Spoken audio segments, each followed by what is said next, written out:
আজকে আমি বাড়িতে বিরি কলাই ডাল দিয়ে কচুরি বানিয়েছিলাম খাস্তা। তো প্রথমে ডালটাকে আমি ভিজিয়ে রেখেছিলাম ৫-৬ ঘন্টার মতো। সেটাকে তারপরে ভিজিয়ে রেখে আমি নুন, স্বাদ অনুযায়ী চিনি আর কাঁচা লঙ্কা দিয়ে বেটে রেখে নিয়েছি। আমি কিন্তু শিলে বেটেছি, আপনারা মিক্সিতে বাটলে কিন্তু খুব মিহি করে বাটবেন না। তারপরে কড়াইয়ের মধ্যে তেল দিয়ে ১.৫ চামচের মতো তেল দিয়েছিলাম, তার মধ্যে গোটা জিরে ফোড়ন দিয়ে দিলাম, তারপরে হিং দিলাম।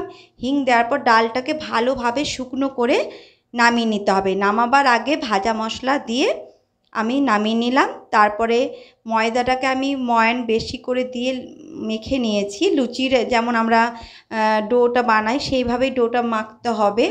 তারপরে এইভাবে লুচির মতো লেচি কেটে পুরটাকে ভরে হাতের সাহায্যে চেপটে দেব। কোনো বেলার প্রয়োজন নেই। এইভাবে সমস্ত আমি কচুরিগুলো গড়ে নিলাম।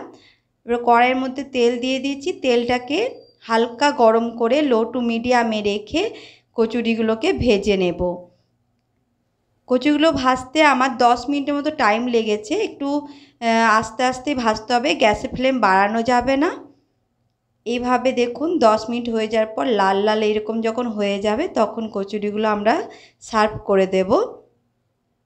খেতে খুবই ভালো হয়েছিল, একবার হলেও বাড়িতে বানিয়ে দেখতে পারেন।